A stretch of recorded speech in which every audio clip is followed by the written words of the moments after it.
December 19th, 2021. Halfcast 208, episode 208. Let's go. Of course, I have a few things to share with you. An evening of reflection.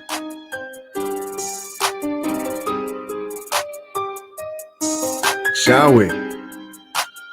A man opened his ex-girlfriend's eyelids while she slept to unlock her phone and steal $24,000.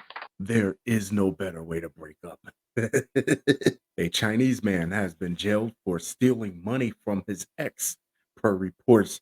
Reports say that he used his ex fingerprint and opened her eyelids to unlock her phone. She must have been sleeping really heavy, or what? Did he put something in her drink? Yeah, the man, only known as Wang, withdrew 154,000 yuan, 24,155 in American currency from her digital wallet. See how we have become slaves to convenience, where it's easy to access your account information with a retinal scan and a fingerprint. The 28-year-old man, identified only as Huang, went to the woman's apartment in December 2020 while she was feeling unwell. The Times reported he then cooked a meal for the woman, identified only as Dong, and laced it with drowsy cold medicine. Yeah, see, he did something to put her some sleepy time, lulling her into a deep sleep, per the Times. Once she was asleep, Hwang used his ex-girlfriend's finger to unlock her Huawei phone. Why they gotta give it the brand Huawei?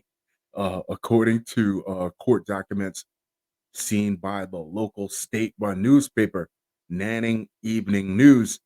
He then lifted Dong's eyelids to unlock her Alipay app, a Chinese online payment platform using facial recognition software, the newspaper said. After this, according to the Times, he changed her password and withdrew 154,000 yuan, $24,155 from Dong's digital wallet to pay off his gambling debts, trying to stay out of Squid Games, huh, buddy? The next morning, according to Vice News, Dong recognized unusual transactions and made a report to the police. Huang had already fled to another city, gone, the media outlet said, but police found and arrested him in April this year. In addition to his prison sentence, Huang was fined 20,000 Chinese yuan, or $3,137 in American currency. A district people's court in southern Chinese city of Nanning near the Vietnam border found him guilty of theft by using secret methods to steal another person's property. A spokesperson for Alipay told Yishu Video that compensation would be offered in the rare event of theft and encouraged users to turn on multiple locks to protect their accounts. In a lot of cases, these type of services make our lives more convenient. They make things easier. They make things quicker. But under the guise of that, they're not always safer. Like, yeah, it leaves us open. It's not completely invulnerable. So be careful, people. Next up, if you like the show, subscribe and leave a comment. Let me know you're rocking with your boy. And with checklist in his pocket, violated restraining order, beat his ex-wife's mother, murdered his ex, and burned down the house. That is quite a Christmas list of crime, sir. A Massachusetts ex-husband is charged with murdering his former wife and setting fire to her home on Friday. The ex-husband, Brendan Owen, 47, of East Bridgewater, is also accused of assaulting his former mother-in-law. That's according to a press release by Norfolk County District Attorney Michael W. Morrissey.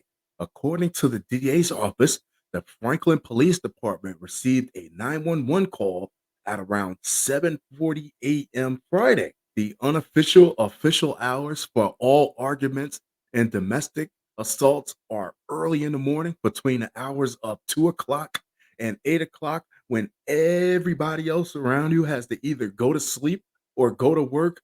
Yeah, that seems to be the perfect time to be loud as hell. Police arrived within 5 minutes and observed Mr. Owen inside the home. The DA's office said he ignored commands to open the door to police and instead exited the home through another door.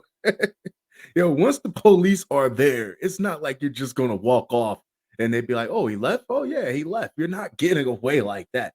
Police encountered Owen in the area of the garage and driveway, deploying a taser to bring him into custody. Officers entering the building after he was under control were met by substantial smoke and fire inside the building, but were able to evacuate Shirley Owen outside. Miss Owen showed obvious signs of major traumatic injury and was unresponsive when FPD began first aid and life support measures. She was pronounced dead at the scene after the arrival of ambulance and fire personnel. Citing court and police records, the Globe reported that the mother told police that the defendant hit her over the head with the lead pipe and smashed her cell phone, duct tape her legs and mouth, and told her she better not warn her daughter, the defendant's ex, that he was there. Wow. The mother freed herself from the tape and fled the house. The daughter made it home around the same time. The mother could hear the daughter screaming just as she ran from the scene, the documents indicate, according to the Globe. The mother took solace in a neighbor's house from whence the 911 call originated. Who wrote this shit? Took solace from whence? From henceforth, the police officers who arrived at the scene caught Owen standing next to a flaming couch, spraying what appeared to be lighter fluid and lighting a match. The newspaper continued, again citing police reports. Officers kicked in the door but were overtaken by a cloud of smoke. Other officers took the defendant into custody. The mother began yelling, "She's still in the house," with reference to her daughter. The newspaper said that triggered the aforementioned yet unsuccessful rescue operation. Thomas Lynch, the local police chief, said the Owen family was known to the authorities for 7 years due to domestic incidents in the past, according to a retelling of a press conference by Boston CBS affiliate WBZ. Lynch said the defendant had been accused of violating a restraining order on at least two separate occasions, according to that report. And it's sad that we hear so often that in these cases, the spouse or the girlfriend or the mother of the child or the father of the child, whoever the case may be, is that they depend on a legal system by going to the restraining order. But when somebody has it out for you, they don't care about that restraining order. It's just a piece of paper, and they figure that once they do what they have to do to you, they'll be long gone before the police come to enforce it in the first place. Owens is charged with murder during a home invasion, kidnapping, arson of a dwelling house, and assault and battery causing serious bodily injury. There are children who reside in that home, and officials have assured that they are safe tonight. Morrissey said of the broader situation in a news release. The DA also noted that on Friday there was a restraining order in place against Mr. Owen when the alleged crimes occurred. See, he knew that he didn't care about the restraining order. He knew what he had on his mind, citing court records and statements from the authorities. The Globe reported that Shirley Bronco Owen filed for divorce in 2014 after years of verbal and physical abuse. And shout out to her for knowing that she had to get out of the relationship, that it wasn't going to get any better. According to court records reviewed by Law and Crime, a domestic relations case in Norfolk County Family Court dated October 15th, 2014 shows several active complaints for contempt in a divorce proceeding between Shirley Bronco Owen and Brendan Owen. See, he didn't want the divorce. He just wants to be in a relationship. Who wants to be in a relationship with that's where somebody's just abusing you? Like, yeah, she is trying to get out of there and she's brave because most people are scared to go. They're scared of what will happen if they try to leave. The most recent complaint occurred August 23rd, 2021. Hearings in the matter were held as recently as November 30th, 2021, despite a divorce being granted for the couple on July 22nd, 2016. Neil Madden, the defendant's lawyer, told the judge that his client cannot remember anything about the incident. The Globe said, "Oh, how convenient." But BZTV said officers found three handwritten notes in the defendant's pocket when they took him into custody. The first was written to his mother, the second was to his children, and the third was a checklist that included a lighter and lighter fluid. It's sad that when these type of people become enraged, when they feel like they've been wronged, when they feel some type of way, that they're justified in violating the restraining order, not understanding that the restraining order is what it's there for in the first place is to keep you cuckoos away. Next up, Idaho man charged with murder, cannibalism, thought eating the victim would cure his brain. Reports there is nothing further from the truth. I don't know what doctor he was listening to, but there is a disease that you get just from eating people. Kuru is a disease of the nervous system. Kuru is a very rare disease. It is caused by an infectious protein, prion, found in contaminated human brain tissue. You know the type that you get when you eat other people. Kuru is found among people from New Guinea who practice a form of cannibalism in which they ate the brains of dead people as part of a funeral ritual. Idaho prosecutors have filed amended charging documents in the case of a man accused of murder and cannibalism. Local law enforcement authorities said the cannibalism charge is believed to be the first of its kind in Idaho, since a state statute banned the practice more than 3 decades ago. Wait a minute, 3 decades ago it wasn't banned? When was this? When was this never banned? When was it okay that they had to ban it? Okay, according to court records, James David Russell is charged with first degree murder committed in perpetration of specific times or by use of certain weapons, as well as cannibalism. Both charges are felonies. The cannibalism charge alone is punishable by up to 14 years in prison, according to state statute. A press release issued September 13th by the Bonner County Sheriff's Office says deputies responded to a call about a suspicious death on the lower. Yeah, he got had hottie sauce all around his neck, like on Lower Mosquito Road in Clark Fork, Idaho, more than 8 hours north of Boise in the state's Panhandle region, and only 80 miles south of the Canadian border. On the scene, deputies found a male, David M. Flackett, age 70, of Clark Fork, unresponsive inside a vehicle. The press release continued. Deputies located James Jimmy David Russell, age 39, who at the time was living on a property. There was an indication that he had been involved in his death. Was he like picking his teeth with a finger bone or something? Like, yeah, the subsequent investigation by detectives established probable cause that David Flaggett had died at the hands of James Russell, the press release said in a brief, conclusory fashion. Few other factual details were given at the time. The press release did indicate, and court records also show, that a judge ordered a competency hearing for Russell. No bond was set. Local newspaper reports have since revealed additional grisly details from official documents and court proceedings, citing an autopsy report in newly filed court papers.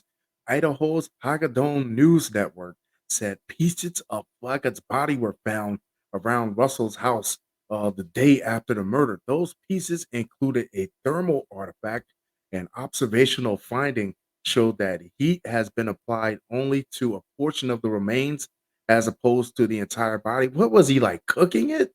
Or the reports also indicate that human tissues were discovered in Russell's home.